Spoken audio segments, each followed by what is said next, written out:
जय हिंद दोस्तों।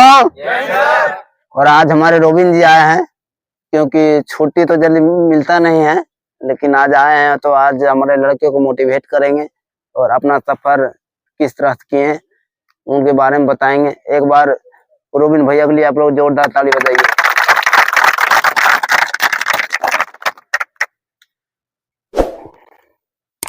ठीक तो समझ रहे हैं ना। तो इसी तरह हमेशा जो है ना कंपटीटर्स के बीच में रहना है। तो उससे क्या होगा ना, बहुत सारी चीजें आप सीखेंगे। जो गलती करेंगे वो आपको लगेगा नहीं यार, वो हमसे यदि तेज दौड़ रहा है तो क्यों दौड़ रहा है। और शर्माइए उससे नहीं, उससे पूछिए, जलना नहीं है, ठीक है ना। उससे हमेशा पूछना है कि आखिर आप इतना तेज जो दौड़ पे पा रहे हो, इतना कम टाइम लग रहा है, कैसे लग रहा है। उनसे हमेशा सीखना है। बात रहा है एग्जाम का, जो भी हम लोग एग्जाम पास करते हैं या फेल होते हैं, जो भी तैयारी करते हैं, एक बार फाउंडेशन हमेशा पढ़ा कीजिए। फाउंडेशन का मतलब, यदि हम हिस्ट्री पढ़ रहे हैं, बाबर के बारे में पढ़ रहे हैं, तो पूरा एक बार पढ़ लेना चाहिए उनके बारे में। भले एग्जाम में उससे क्वेश्चन आए चाहे नहीं आए, कोई मायने नहीं रखता है। समझ गए ना। क्योंकि 5 एग्जाम में फेल होने से बेहतर, 5 एग्जाम में फेल होने से बेहतर है पहले एक एग्जाम में फेल हो लिया कीजिए। क्योंकि आप हमेशा, हम लोग फाउंडेशन नहीं पढ़ते हैं, बस हल्का हल्का पढ़ते जाते हैं, आने वाला वैकेंसी में हमारा क्रॉस लगते जाता है। तो उससे बेहतर है जो 5 एग्जाम में फेल होंगे, पहले एक एग्जाम में फेल हो लेते हैं। यानी एक बार फाउंडेशन पढ़ेंगे तो एक ही एग्जाम में छूटेगा मेरा। इतनी सारी बहालियां जो आ रही है, आपको मौका मिलेगा, हमेशा के लिए मौका मिलेगा। और एक बार जब बेस आपका बढ़िया से तैयार हो जाएगा, तब उसमें ये देखना है कि क्या पढ़ना और क्या नहीं पढ़ना है। जिसको ये पता चल जाएगा कि क्या पढ़ना और क्या नहीं पढ़ना है, उसके लिए फिर रास्ता बहुत ही आसान हो जाता है। लेकिन हाँ, क्या पढ़ना और नहीं पढ़ना ये तभी आएगा जब आप फाउंडेशन पढ़ेंगे तब, ठीक ना। अब बात रहा कि जो भी शिक्षक वगैरह पढ़ाते हैं, उनकी हम बुराई नहीं करेंगे, सब अच्छे पढ़ाते हैं, लेकिन उन पे भी डिपेंडेंट नहीं रहना है। क्योंकि यदि उन्हीं से सारा रिजल्ट हो जाता तो एक इंस्टीट्यूट में तो लाखों स्टूडेंट इनरोल रहते हैं उनके यहाँ। बहाली कितनी आती है?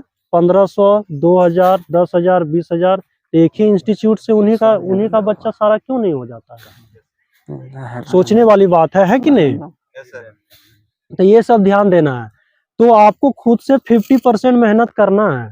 आप रो के कीजिए चाहे हंस के कीजिए। और सोचेंगे हम किसी कोचिंग पे डिपेंडेंट है, वहां जा रहे हैं और बहुत बढ़िया बढ़िया सवाल वो बता दे रहा है और हम पढ़ ले रहे हैं और समझ में भी आ रहा है, उससे कोई फर्क नहीं पड़ता है एग्जाम पेपर को।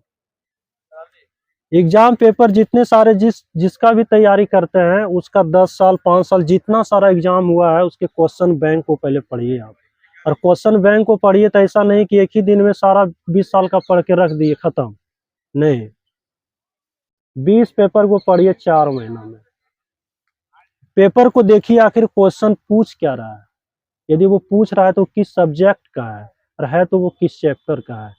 क्या यदि वो पूछ रहा है 5 साल पहले, क्या अभी 5 साल के बाद की स्थिति उस चैप्टर का वही है? यदि है तो उसको पढ़ेंगे, यदि नहीं है तो उस पर टाइम ज्यादा नहीं देंगे। क्योंकि हमको स्मार्ट स्टडी करना है। क्योंकि सारे बच्चे के पास अभी एंड्रॉयड सेट है ना। सभी के पास पढ़ तो सब कोई रहा है। आप भी वही उत्कर्ष से पढ़ रहे हैं, हम भी वही उत्कर्ष से पढ़ रहे हैं। फर्क क्या पड़ जाता है? फर्क ये है कि सिर्फ आप उत्कर्ष पे डिपेंडेंट हैं, और हम क्या करते हैं कि जहां उत्कर्ष से पेपर उठाता है वहीं हम भी पढ़ते हैं। तो आपसे कहीं ज्यादा ना हम सीखेंगे। आपको क्या पता वो सही पढ़ा रहा है कि गलत पढ़ा रहा है। कभी कभी तो ये भी होता है कि उनसे मिस्टेक होता है, गलत भी कुछ बता देते हैं। लेकिन हमको और आपको तो पता है ही नहीं, तो हम भी उसको रट लेते हैं। और एक क्वेश्चन तो दूर की बात है, हमारा पॉइंट 1 से भी मेरिट नहीं बनता है, नहीं ना बनता है। क्योंकि अब पॉइंट का खेला चलता है। पहले मेरिट हुआ करता था, अब तो हमारा रेलवे वगैरह में पैनल बनता है, सुने होंगे। मेरिट एक बार बन गया, लेकिन फिर भी नौकरी का कंफर्मेशन नहीं होता है। पैनल जब अलॉट हो जाता है डिपार्टमेंट, तो लगता है कि हमारी नौकरी हो गई। तो ये वहाँ मेरिट के बाद भी नंबर का खेला चलता है। पहले जितने सारे नए बच्चे हैं, सब एक बार फाउंडेशन पढ़िए। जो भी टीचर आपको अच्छा लगे, आप लोग के नज़र में लगे कि नहीं ये शिक्षक अच्छे हैं, वहाँ पे एडमिशन ले लीजिए और फाउंडेशन एक बार पढ़िए। सोच लीजिए कि सामने वाला बहाली है, हुआ तो भी ठीक है, नहीं हुआ तो भी ठीक है। लेकिन एक चीज जान लीजिए, जब फाउंडेशन पढ़ लेंगे आप, तो आने वाली जो बहाली होगी वो आपकी सिक्योर हो जाएगी। उसमें नहीं होने का सवाल ही नहीं होता। यदि एक बार नहीं होगा तो तीसरा बार में तो कन्फर्म है कि होगा।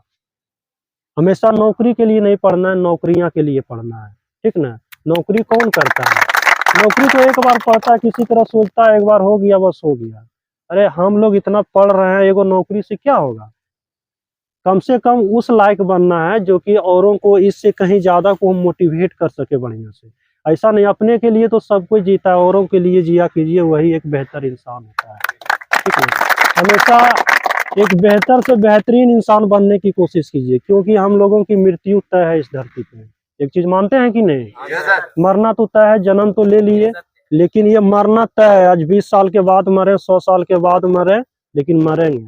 तो क्यों ना कुछ अच्छा काम करके जाए, क्या इन्हीं में से अच्छा काम करके जाएंगे।